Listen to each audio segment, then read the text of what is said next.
Chers frères et sœurs, je vous salue dans le précieux, merveilleux nom de notre Seigneur et Sauveur Jésus-Christ. Nous nous réjouissons de cette heure. Nous vivons à la fin du temps de la grâce. Je pourrais dire que nous vivons dans le dernier laps du temps de la grâce qui est déterminé aux nations. Le retour de notre Seigneur est très proche. Et nous croyons le message de l'heure. Nous nous préparons à rencontrer notre époux. Avant nous, au temps des apôtres, comme aussi tout au long des âges de l'Église, les croyants publics ont attendu le retour de Christ. Ils ont peut-être sondé les époques ou les temps où le Seigneur allait revenir. Mais le Seigneur n'est pas venu. Alléluia. Nous qui vivons dans ce dernier âge, l'âge de l'église de Laodicée, nous croyons par la révélation de Dieu que c'est dans notre temps que le Seigneur viendra prendre son Église. Et c'est pourquoi nous voulons nous préparer. Nous voulons nous tenir prêts lorsque le Seigneur reviendra nous prendre son Église. Frères et sœurs, que Dieu vous bénisse de la plénitude de sa grâce. J'ai l'intention ce matin de parler d'un sujet, et ce sujet c'est la croissance spirituelle. Le sujet du message de ce jour est la croissance spirituelle. Je vous invite à prendre le livre d'Ecclésiaste, le chapitre 3, le verset 11. J'ai dit Ecclésiaste, le chapitre 3, le verset 11. Il fait toutes choses belles en son temps. Même il a mis dans le cœur la pensée de l'éternité. Bien que l'homme ne puisse pas saisir l'œuvre que Dieu fait, du commencement jusqu'à la fin. Ça, c'est Ecclésiaste, le chapitre 3, le verset 11, pour ceux qui désirent le noter. Lisons à présent Ésaïe, le chapitre 28, le verset 21. Ésaïe, le chapitre 28, le verset 21. Quand l'Éternel se lèvera comme à la montagne de Pérasim, il s'irritera comme dans la vallée de Gabaon pour faire son œuvre étrange, pour exécuter son travail inutile. Enfin, prenons Marc, le chapitre 3, le verset 26 à 29. Marc, le chapitre 3, le verset 26 à 29. Il dit encore, il en est du royaume de Dieu comme quand un homme jette de la semence en terre, qu'il dorme ou qu'il veille, nuit et jour, la semence jette et croît sans qu'il sache comment. La terre produit d'elle-même d'abord l'herbe, puis l'épi, puis le grain tout formé dans l'épi. Et dès que le fruit est mûr, on y met la faucille, car la moisson est là. Que Dieu bénisse sa parole. La croissance spirituelle. Des trois passages bibliques que nous avons lus, j'ai choisi comme passage principal de notre message le passage de Marc, le chapitre 3, le verset 26 à 29. Dans ce passage, Marc 4, pardon. Marc le chapitre 4. Veuillez pour le dire s'il vous plaît. Que Dieu bénisse ce serviteur. Marc chapitre 4, le verset 26 à 29. Marc chapitre 4, le verset 26 à 29. C'est le passage principal de notre message aujourd'hui. Dans ce passage, notre Seigneur attire l'attention de tout un chacun sur l'œuvre de Dieu. Et comme l'a annoncé Esaïe le prophète, le Seigneur s'élèvera comme à la montagne de Pérasie, et il s'irritera comme dans la vallée de Gabaon pour faire son œuvre étrange. De tout temps, notre Seigneur a travaillé avec les croyants. Il a confirmé la parole à laquelle ceux-ci croyaient. Du temps de Josué, et vous connaissez l'histoire, dans la vallée de Gabaon, notre Seigneur s'est levé pour faire son œuvre. Il a travaillé avec Josué et les croyants de son temps. Il a confirmé sa parole. Notre Dieu ne change pas, c'est ce que dit la Bible. Il a toujours agi ainsi. Et dans notre âge également, nous croyons que le Seigneur travaillera avec les croyants pour confirmer sa parole en eux. Alléluia. Bien-aimés, notre Seigneur, dans le passage de Marc, nous dit que quand un homme jette de la semence en terre, qu'il dort ou qu'il veille nuit et jour, la semence germe et croît sans qu'il ne sache comment. Bien-aimé, c'est une parabole. Et nous savons qu'une parabole, c'est tout simplement une image sous laquelle se cache une vérité ou un enseignement. Alors, bien-aimés frères et sœurs, nous voulons voir quelle vérité ou quel enseignement se cache sous cette image.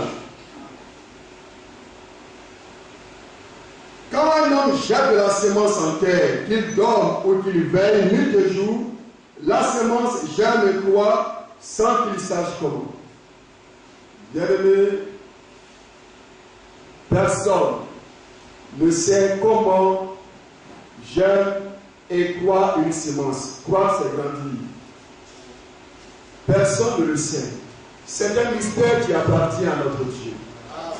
Personne ne le sait. C'est notre Seigneur Jésus-Christ qui l'a dit. L'homme peut seulement jeter la semence en terre. Mais remarquez qu'il n'a pas le pouvoir de la faire grandir. Alléluia. L'homme peut jeter la semence dans la terre, mais il n'a pas le pouvoir de la faire grandir. Bien-aimé, un homme peut, autant que se peut, arroser, et cela nuit et jour, la semence, sans que celle-ci ne germe ni ne croisse. Parce que, frères et sœurs, la vie vient de Dieu. Alléluia. Il est impossible à l'homme de faire grandir une semence. Mais à Dieu, cela est possible parce que la vie vient de Dieu. Dieu est lumière, Dieu est vie. Toute vie vient de Dieu. Que ce soit la vie humaine, comme aussi la vie animale, ou encore la vie végétale, toute vie vient de la part de notre Dieu. Alléluia. Il est l'auteur de la vie. Donc, alors il est impossible de faire grandir la semence. Mais à notre Dieu, cela est possible parce que de lui vient la vie. Dieu et Dieu seul a le pouvoir de faire grandir la semence. Alléluia. Et c'est cette leçon que nous donne notre Seigneur Jésus-Christ par cette parabole. Il nous fait savoir ici que Dieu seul a le pouvoir de faire grandir la semence. Bien aimé, et cette leçon-là, nous devons la retenir. Nous devons la voir dans le cœur et sous les yeux. Et ensuite, au verset 28, notre Seigneur Jésus dit, la terre produit d'elle-même d'abord l'herbe, puis l'épi, puis le grain, tout formé dans l'épi. Ici, notre Seigneur, après nous avons fait savoir que Dieu seul a le pouvoir de faire grandir la semence. Ici, au verset 28, le Seigneur nous parle de la croissance de la semence. Comment grandir une semence après qu'elle ait été mise en terre? Comment grandit-elle? Bien aimé, il est dit que la terre produit d'elle-même d'abord l'herbe. Vous savez une chose, frère, qu'une terre ne peut pas produire si elle n'a pas reçu de la semence. C'est impossible. Pour qu'une terre puisse produire, il faut qu'elle ait reçu auparavant de la semence. Est-ce que nous sommes d'accord avec ça? Et nous savons, d'après les Écritures, que chaque semence est appelée à se reproduire selon son espèce. Alors, la terre, elle reçoit d'abord la semence. Avant de produire. Si elle n'a pas reçu la semence, elle ne peut pas produire. Si en elle il n'y a rien, eh bien, elle ne peut pas produire. Alléluia. Elle doit avoir reçu de la semence. Et elle produit elle-même d'abord l'herbe. Ça, c'est la première phase. D'abord l'herbe. Ça, c'est la première phase. Bien aimé. Et vous savez qu'en ce moment-là, on ne peut pas parler de moisson. On ne peut pas mettre la faucille. On ne peut pas mettre la moisson. À ce stade de la croissance de la semence, on ne peut pas mettre la faucille. On ne peut pas parler de moisson. Non, non, non, non, non. Il faut laisser croître. Il faut laisser grandir la semence. Il y a d'abord l'herbe. Ça, c'est la première phase. Puis, il y a l'épi. Et cette phase de la croissance de la semence est particulièrement importante. Parce que c'est dans l'épi que se forme le grain. Alléluia. Donc ça, c'est la deuxième phase. Vous voyez? Une phase arrive à sa fin et une autre phase commence. Il y a d'abord l'herbe et puis il y a l'épi. Et ensuite, il y a le grain qui est tout formé dans l'épi. Alléluia. Ça, c'est la troisième phase. Et bien aimé, vous devez savoir que la croissance de la semence est une image de la croissance des enfants de Dieu. Tous les enfants de Dieu grandissent de la même façon. Partout dans le monde, que ce soit ici ou ailleurs, tous les enfants de Dieu grandissent de la même façon. Alléluia.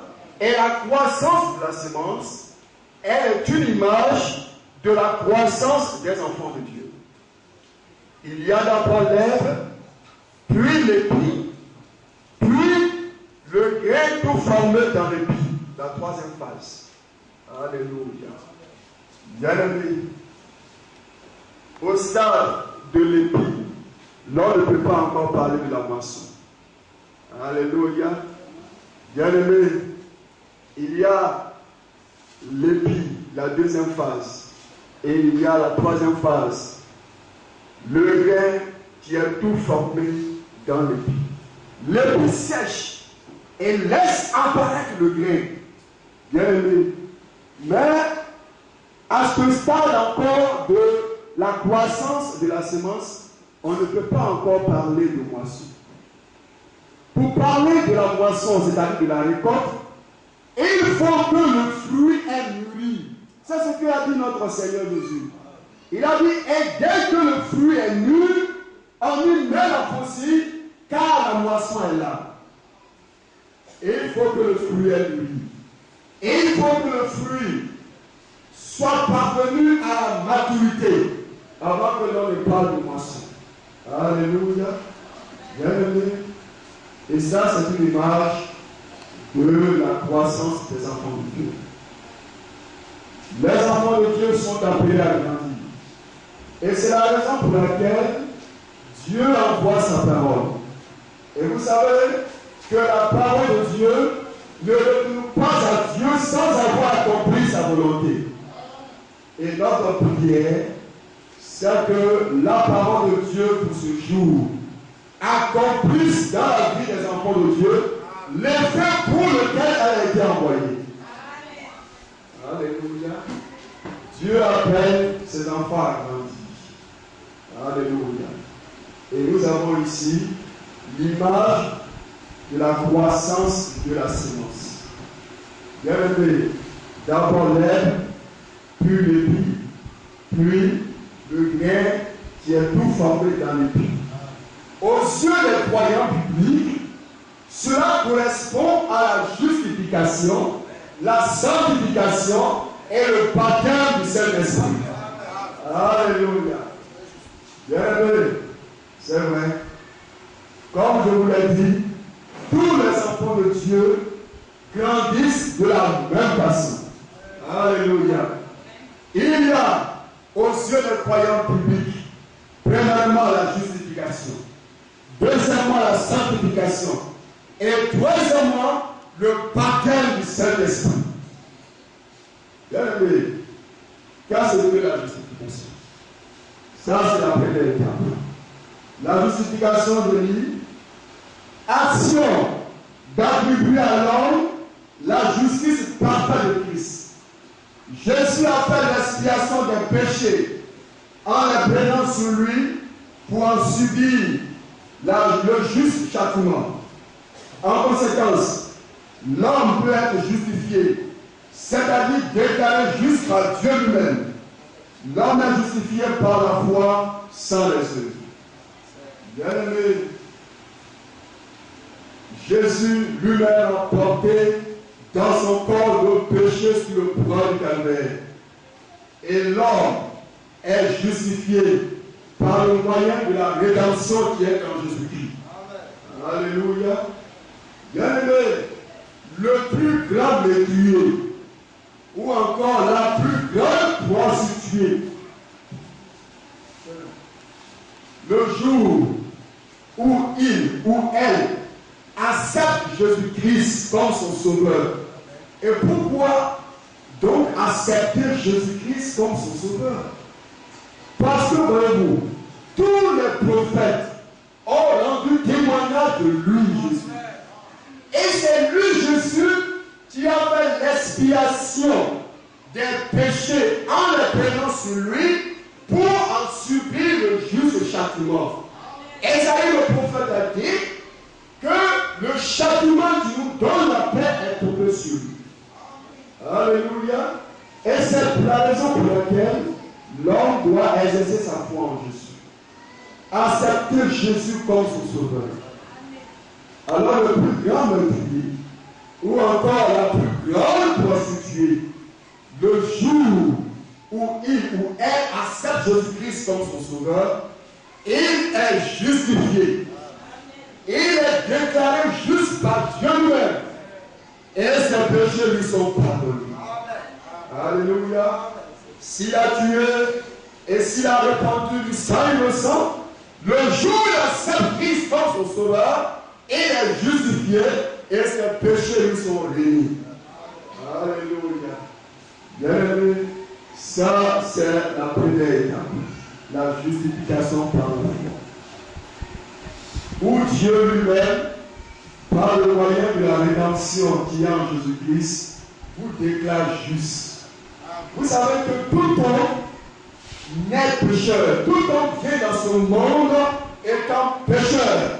Alléluia. Et c'est pourquoi la justification, elle est nécessaire. La Bible nous dit, en Romains le chapitre 3, le verset 23, que tous ont péché et sont privés de la gloire de Dieu.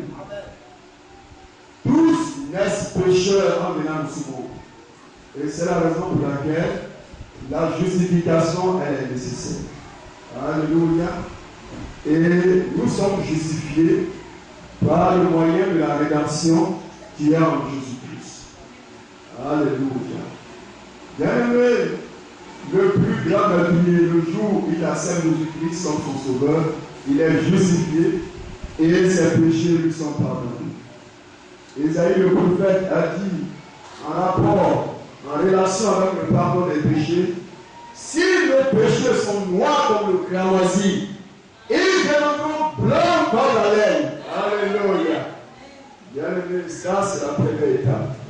L'expérience de la justification par la foi. Bien-aimé. Et ensuite, il y a la sanctification. Bien-aimé, tout enfant de Dieu est appelé à grandir. Il y a la première étape qui est la justification par la foi. Et après, il y a la deuxième étape qui est la sanctification. Mais qu'est-ce que c'est que la sanctification, frère? Je lis, la sanctification consiste d'abord à reconnaître la volonté de Dieu, à distinguer ce qui est bon et juste et ce qui est mauvais. Le croyant doit, pour être sanctifié, reconnaître d'abord la volonté de Dieu et distinguer ce qui est bon et ce qui est mauvais. Bien aimé, si le croyant ne reconnaît pas la volonté de Dieu, comment est-ce qu'il sera sanctifié? Alléluia. Si le croyant ne sait pas distinguer ce qui est bon et ce qui est mauvais, comment est-ce qu'alors il parviendra-t-il à la sanctification? Cela ne peut pas être possible. Alléluia. Il doit reconnaître d'abord la volonté de Dieu et distinguer ce qui est bon et juste et ce qui est mauvais. Et c'est la raison pour laquelle le croyant est appelé à écouter et à méditer la parole de Dieu. Alléluia. Parce que c'est la parole de Dieu, c'est-à-dire les Saintes Écritures, qui vous disent ce qui est faux et ce qui est vrai. C'est la parole de Dieu qui révèle au croyant la volonté de Dieu. Alléluia. Bien-aimés, nous le croyons, frère, que c'est dans la parole de notre Dieu que nous a révélé ses pensées et sa volonté. Donc le croyant est appelé à reconnaître d'abord la volonté de Dieu, à distinguer ce qui est bien, ce qui est bon et ce qui est mauvais. Et c'est la raison pour laquelle il est appelé à écouter ou à méditer régulièrement la parole de Dieu. Et le croyant doit prier. Et dans sa prière, demander que le Seigneur ouvre son intelligence pour les Écritures. Parce que si un croyant ne comprend pas les Écritures, comment alors sera-t-il sanctifié? Alléluia. Donc Dieu doit ouvrir notre intelligence pour les Écritures. Bien-aimé, il y a des hommes qui disent que l'homme ne peut pas comprendre la Bible. Mais frère, vous pouvez comprendre la Bible. Alléluia. Bien-aimé, et c'est la raison pour laquelle Dieu a donné le Saint-Esprit à l'Église. Le Seigneur a dit aux apôtres, aux disciples, j'enverrai le consolateur, l'Esprit de vérité, et il vous conduira dans toute la vérité. Alléluia. Bien-aimé.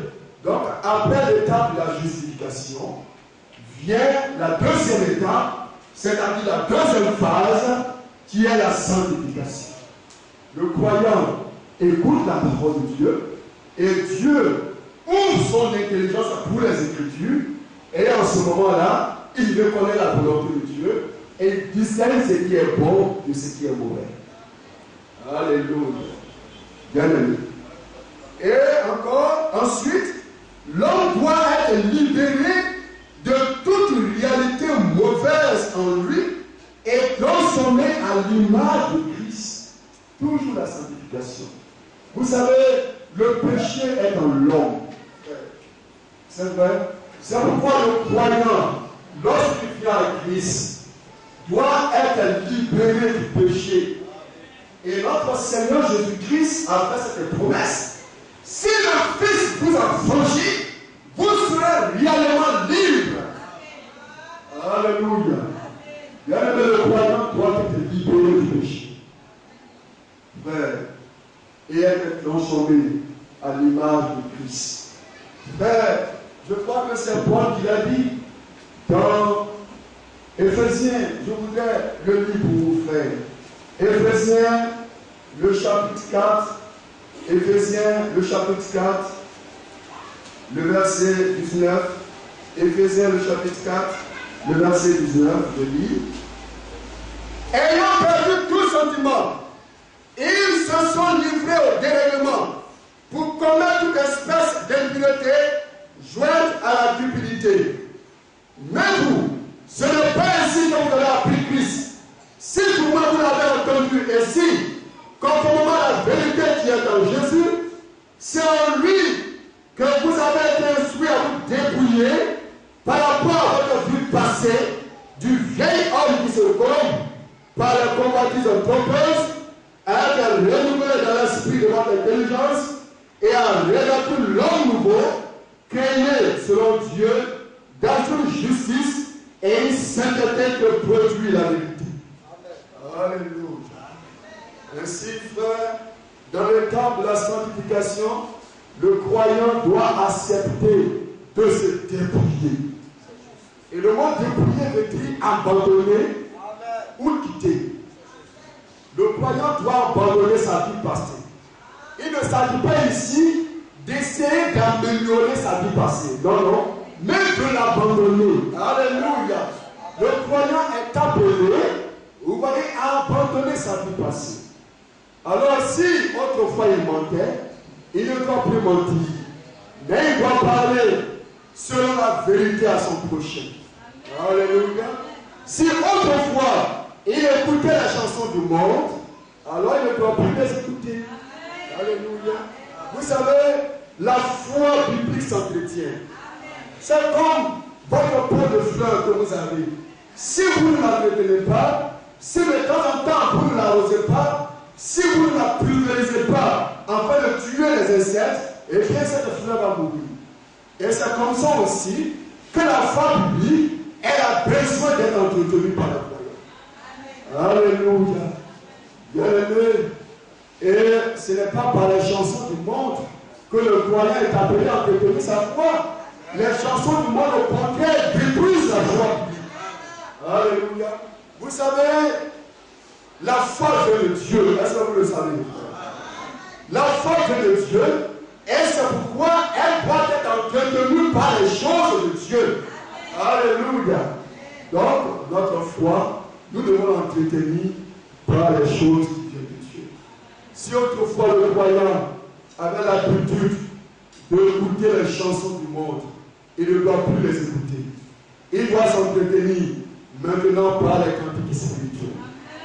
C'est-à-dire que maintenant, il doit chanter les cantiques de Dieu. Alléluia. Et ça, c'est l'état de la sanctification.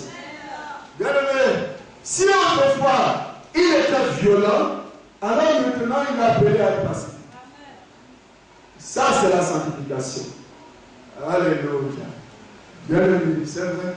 Si autrefois, elle était fidèle, alors il est appelé maintenant à être fidèle. Si autrefois, elle était une femme de mauvaise vie, elle est appelée maintenant bien le Seigneur pour devenir une femme vertueuse. Alléluia. Bien-aimé, ça, c'est la seconde phase, la sanctification. Bien-aimé. Et il a dit encore, sanctifier quelque chose ou quelqu'un signifie le mettre à part pour le Seigneur, parfois après l'avoir purifié. La sanctification du croyant s'opère par l'action de la parole et de l'Esprit de Dieu. Bien-aimé, voyez dans l'Ancien Testament, lors de la conclusion de l'alliance de Dieu avec Israël, Moïse prit le sang des veaux et des boucs et il fit l'aspersion sur le livre de la loi et sur tout le peuple. Et il fit l'aspersion avec le sang sur le tabernacle et sur tous les ustensiles de culte. Bien-aimé, le tabernacle fut purifié. Alléluia, par le sang. Et alors, le tabernacle, alléluia, était mis à part pour le Seigneur. Tous les ustensiles de culte, après avoir été purifiés, étaient mis à part pour le Seigneur. Alléluia. Personne n'avait le droit d'entrer dans le tabernacle pour faire ce qu'il veut. Donc ses frères, au fils d'Aaron, deux fils d'Aaron, Nadab et Abihu, le tabernacle avait été purifié par le sang. Et de ce fait, il avait été mis à part pour le Seigneur. Alors, les enfants d'Israël avaient le devoir de sanctifier le nom du Seigneur dans ce tabernacle. Mais que firent les fils d'Aaron, Nadab et Abihu? Ils étaient des sacrificateurs. La Bible nous dit qu'ils ont apporté au Seigneur un feu étranger. Alléluia. Et qu'est-ce qui s'est passé? Le Seigneur les a frappés de son mort. Pensons aussi à Belshazzar, roi de Babylone. Belshazzar et ses grands, ses femmes et ses concubines se sont servis des vases d'or qui avaient été enlevés du temple de la maison de Dieu à Jérusalem. Et ils eurent bu du vin. Et ils louaient les dieux d'or, d'airain, d'argent, de pierre, de bois. La Bible nous dit dans ce moment-là, les doigts de la main d'or et du sur la chaude, la muraille du palais royal. Le Alléluia. Bien-aimé, vous voyez, Belshazzar, roi de Babylone, il s'est servi des vases d'or qui avaient été enlevés du temple de la maison de Dieu à Jérusalem. Ces vases d'or avaient été purifiés par le sang et de ce fait étaient mis à part pour le Seigneur. Alléluia. Frère, même le roi, ses grands, ses femmes et ses concubines s'en sont servis pour boire du vin. Frère, qu'est-ce qui s'est passé? La Bible dit que cette même nuit même, le roi Belshazzar fut tué. On ne se voit pas de Dieu, frère. Paul a dit le Galates, ce qu'un homme sert le maçon. Alléluia. Et bien aimé, c'est cela. Nous aussi, après avoir été sanctifiés, après avoir été purifiés par le sang de Jésus-Christ, nous avons été mis à part pour le Seigneur. Le croyant est quelqu'un qui a été mis à part pour le Seigneur. Frères et sœurs, sache que tu as été mis à part pour le Seigneur. Alléluia. Ça, c'est l'étape de la sanctification. Le croyant est mis à part pour le Seigneur. Et de ce fait, il ne va plus toucher à ce qui est impur. Le Créateur, pensez-y, notre Dieu au commencement, a séparé la lumière avec les ténèbres.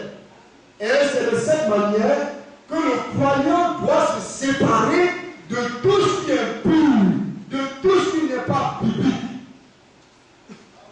Il doit dans sa prière demander à Dieu de le dépouiller du vieil homme.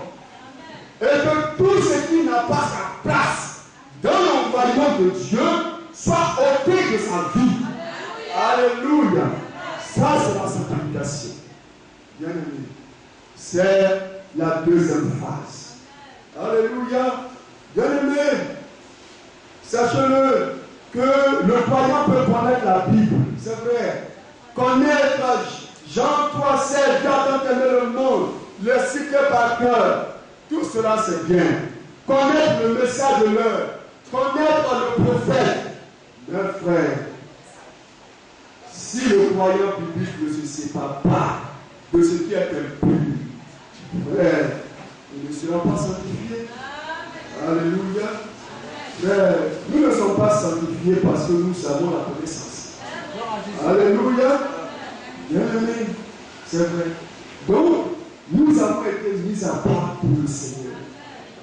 Et de ce fait, le croyant ne doit plus toucher à ce qui est impur. Alléluia. La sanctification, comme je l'ai dit, s'opère par l'action de la parole et de l'Esprit de Dieu. Qu'est-ce que cela veut dire? que le croyant doit obéir à la parole de Dieu. Ouais.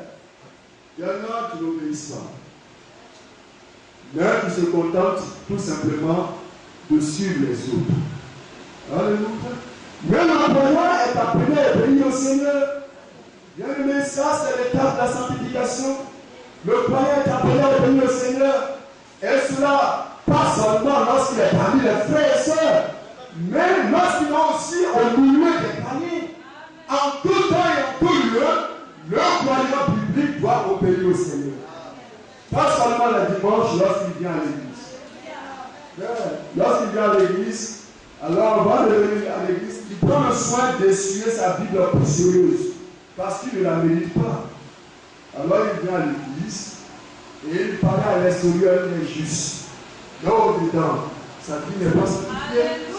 Alléluia. C'est tout simplement une chauve-souris parmi les aigles. Alléluia. Bien aimé, il essaie d'agir comme un croyant, même s'il n'est pas un croyant. Nous devons obéir au Seigneur. Nous devons obéir de tout notre corps au Seigneur. Pas obéir à une tradition d'église.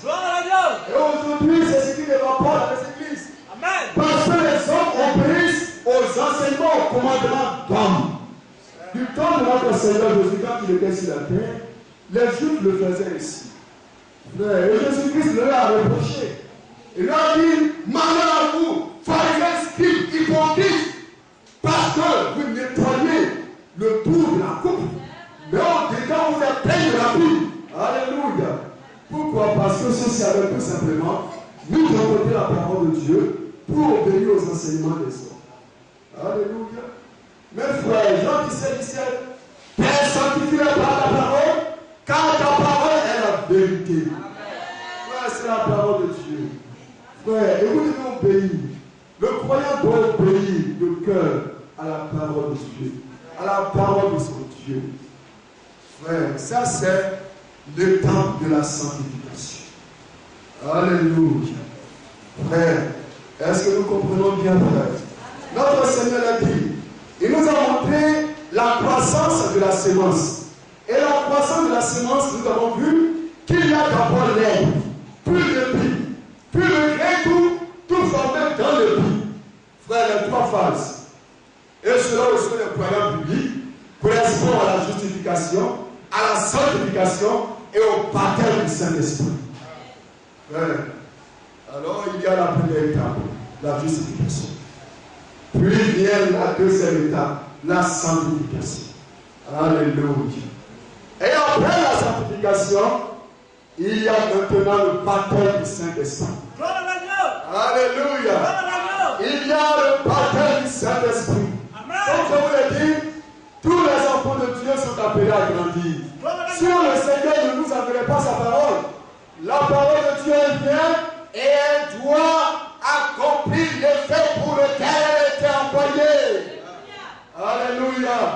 Bien-aimé, notre Seigneur nous a fait savoir que l'homme, il jette la semence en terre, qu'il dorme ou qu'il veille, nuit et jour, la semence n'est jamais quoi, sans qu'il sache comment. Alléluia.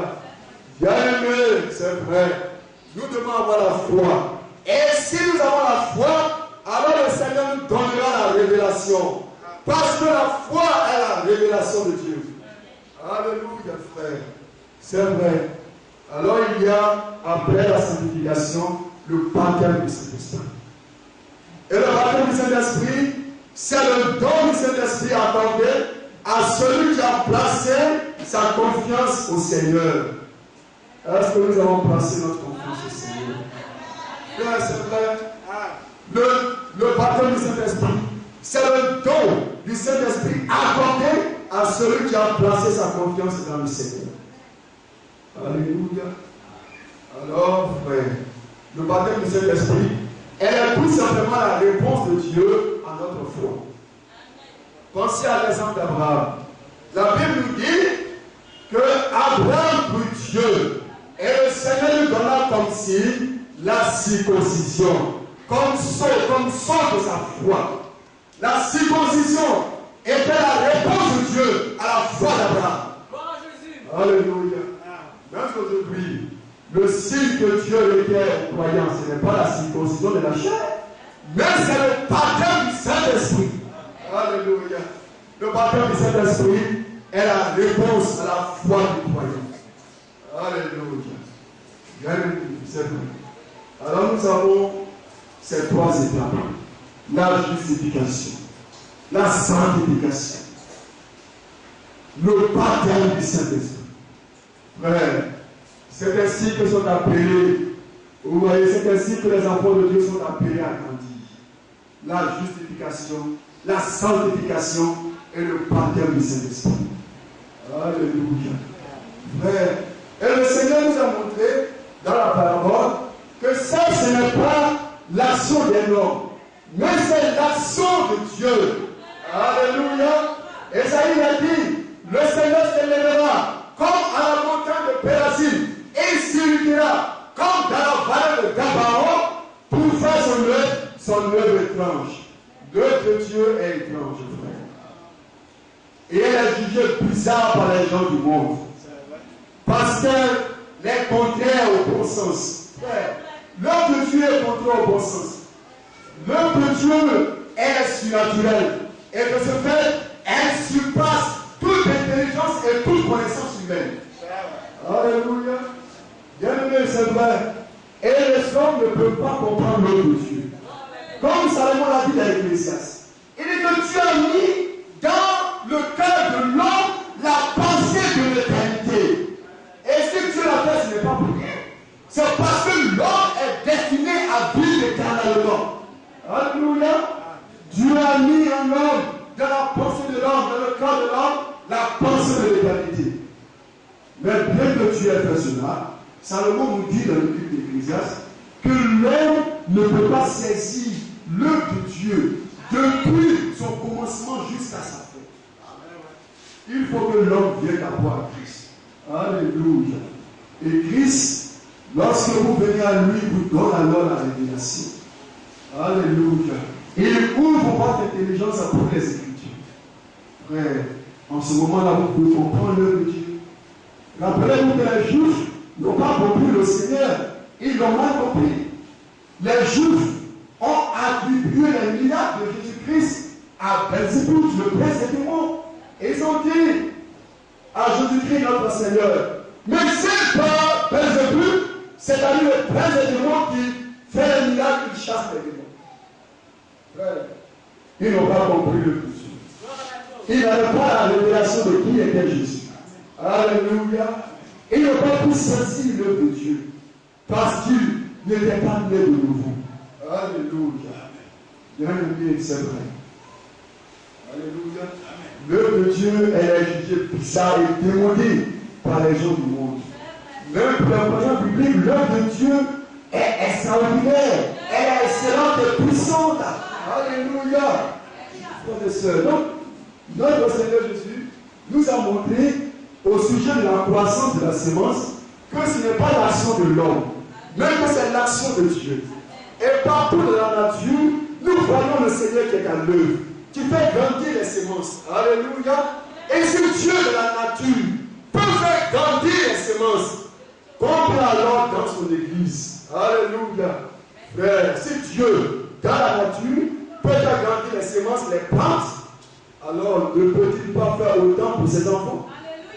Ne peut-il pas les faire grandir aussi? Frère, c'est pourquoi tout enfant de Dieu est appelé à grandir spirituellement. Alléluia.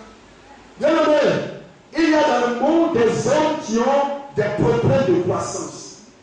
Il n'y a pas longtemps, il y a de cela quelques jours, je regardais une chaîne de télévision étrangère et là, il a été présenté un enfant de 9 ans, mais qui mesurait 70 cm. Il avait un problème de croissance. Et dans le monde, il y a des hommes qui ont un problème de croissance. C'est-à-dire qu'ils ne peuvent pas grandir. Alléluia. Frère. Et il y a aussi, dans le royaume de Dieu, des croyants qui ont des problèmes de croissance. Frère. Le croyant qui s'arrête à l'état de la justification et qui n'obéit pas à la parole de Dieu, c'est-à-dire qu'il n'est pas sanctifié, il a un problème de croissance. Alléluia. C'est-à-dire qu'il est malade spirituellement. Oui, celui qui a un problème de croissance, il est malade. Et le croyant qui ne peut pas grandir spirituellement, un croyant, un frère ou soeur qui ne peut pas grandir spirituellement, est sur le plan spirituel malade. Alléluia. Il a un problème de croissance. Le frère ou la soeur qui s'arrête seulement à la justification, qui s'écrit, oh Dieu m'a sauvé, mais qui ne prie pas la parole de Dieu, qui ne prie pas aux Écritures, ouais, il a un problème de croissance. Ou elle a un problème de croissance. Alléluia. De même, le croyant qui est justifié et sanctifié, mais qui n'a pas encore fait l'expérience du baptême du Saint-Esprit, il a aussi un problème de croissance. Alléluia. Frère, nous sommes appelés à grandir spirituellement. Frère, nous sommes appelés à passer par ces trois phases, ces trois étapes. Que sont la justification premièrement, la sanctification et le baptême du Saint-Esprit.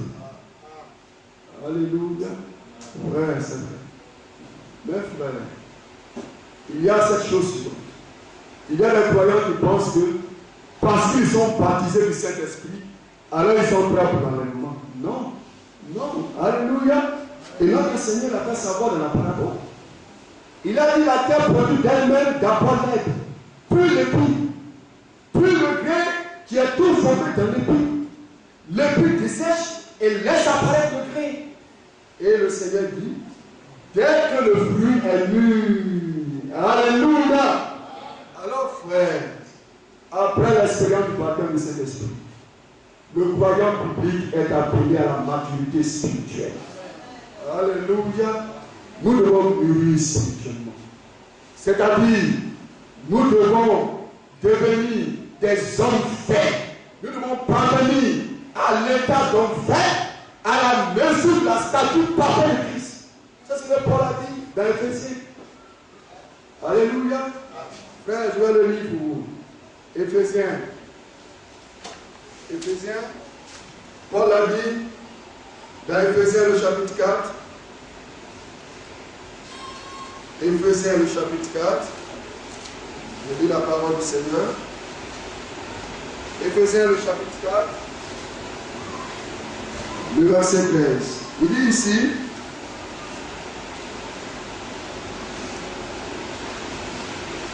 jusqu'à ce que nous soyons tous parvenus à l'unité de la foi et de la connaissance du Fils de Dieu, à l'état d'homme fait, à la mesure de la stature parfaite de Christ, ainsi nous ne serons plus des enfants, flottant et emportés à tout vent de doctrine, par la tromperie des hommes, par la ruse dans la moyenne de séduction, mais en professant la vérité de l'amour, nous croîtrons à tous égards en celui qui est le chef Christ. Alléluia. Mais en Christ, nous sommes appelés à croître à tous égards, c'est-à-dire à grandir spirituellement. Alléluia. Si donc un frère ou sœur est en Christ et ne peut pas grandir, c'est qu'il y a un problème. Alors ce croyant, ce frère ou cette sœur a besoin de l'aide de Dieu. De même que celui qui a un problème de croissance naturelle, il a besoin de soins médicaux. Alléluia. Frère. En Christ, le croyant est appelé à grandir spirituellement. C'est-à-dire à expérimenter ces trois phases dont nous avons parlé. Alléluia. Frère. Oui, en Christ, nous sommes appelés à grandir spirituellement. Donc, après le baptême du Saint-Esprit, nous devons parvenir à la maturité spirituelle, à la mesure, à l'état de fait, à la mesure de la stature parfaite de Christ. Rappelez-vous, frères et sœurs, que notre Seigneur Jésus-Christ est lui l'auteur de la foi. Il est l'auteur de la foi et c'est lui qui l'amène à la perfection. Lorsque vous lisez Apocalypse 12, la troupe des vainqueurs, les élus, sont désignés par l'expression fils mâle. Mais un fils mâle, un fils c'est un mâle. Alléluia. Mais les élus sont désignés par cette expression fils mâle. Qu'est-ce que cela veut dire? Le Fils de Dieu parvenu à la perfection. Alléluia. il est le Seigneur de la foi et c'est lui qui l'amène à la perfection. Alors, frère, il y en a qui disent non, qui pensent que parce qu'ils sont baptisés du Saint-Esprit, alors ils sont prêts pour l'enlèvement. Non, vous devez parvenir à la maturité spirituelle. Et lorsque le croyant parvient alors à cette étape, c'est-à-dire à l'état d'un fait, à la mesure de la stature parfaite de Christ, il n'est plus un enfant. C'est ce que Paul a dit. Il a dit que nous ne serons plus des enfants flottants et emportés par tout vent de doctrine. Parce que là, le croyant a atteint la maturité spirituelle.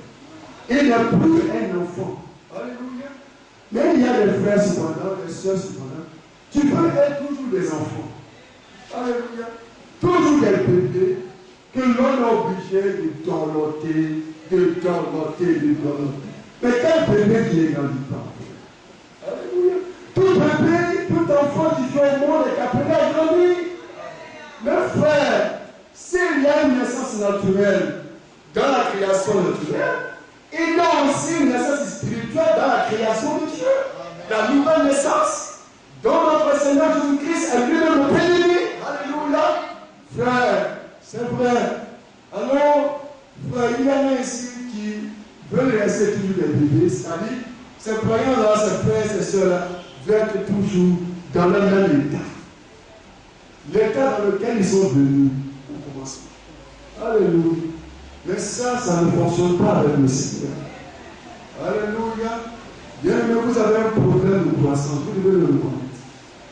Vous avez besoin de l'aide de Dieu. C'est vrai. Alors, après avoir été baptisé du Saint-Esprit, alors, nous devons cultiver la maturité spirituelle. Alors, lorsque le croyant a atteint cette maturité spirituelle, Satan ne peut plus le séduire facilement. Les hommes, par leur moyen de séduction, ne peuvent plus le séduire facilement. Vous savez qu'il y a des croyants, lorsqu'on dit viens prendre ton miracle, il est là-bas. Viens te marier, il est là-bas, elle est là-bas. Viens tes enfants prospérer, il est là-bas. Des croyants qui assistent à toutes les conférences religieuses. Ils sont au plateau, ils sont à Trècheville, ils sont ici, ils sont là, ils assistent à toutes les retraites spirituelles religieuses. Mais ils ne sont pas encore venus spirituels. Alléluia. Ils n'ont pas encore atteint la maturité spirituelle. Ils ne sont pas encore parvenus à l'état de fait, à la mesure de la stature parfaite de Christ. Parce que lorsqu'on atteint cette étape, on n'est plus emporté flottant par tout vent de doctrine. On dit pareil, il est là-bas. On dit Michel messager, il est là-bas. Il n'a pas encore atteint la maturité spirituelle. C'est vrai. Donc après le baptême du Saint-Esprit, il faut la maturité spirituelle. Et frère, si même lorsque tous les croyants de ce âge, je parle des vrais croyants, des croyants publics, tous les croyants de cet âge jusqu'au dernier, lorsque ceux-ci seront parvenus à l'état de fait, à la mesure de la stature parfaite de Christ, qu'en ce moment-là, le Seigneur pourra aider. Alléluia. C'est en ce moment-là que l'Esprit et le Christ pourront dire, viens Seigneur. Alléluia. Bien, c'est vrai. C'est pourquoi nous devons arriver. Nous sommes appelés à grandir. Et ça, ce n'est pas l'action des noms. Ce n'est même pas l'action du frère Seigneur. Prenez le plus grand homme de Dieu. Il peut venir prêcher. Même si l'Esprit de Dieu n'agit pas avec la parole de Dieu, cette parole ne pourra pas convaincre. Alléluia. Mais c'est vrai. Alors la croissance spirituelle, c'est tout simplement le fait de l'action surnaturelle de notre Dieu. Ce n'est pas l'œuvre d'un serviteur de Dieu. Frère, cette œuvre-là, elle est réalisée par l'action surnaturelle de Dieu dans la vie des croyants. La justification, la sanctification. Oh, il y a beaucoup qui s'arrêtent là. Oh, je suis arrivé, je suis prêt pour l'enlèvement. Mais tu n'es pas encore prêt pour l'enlèvement. Tu es seulement justifié, sanctifié. Tu tu n'es pas encore prêt pour le royaume des cieux. Est-ce que nous sommes prêts pour le retour du Seigneur? Le retour du Seigneur est très proche.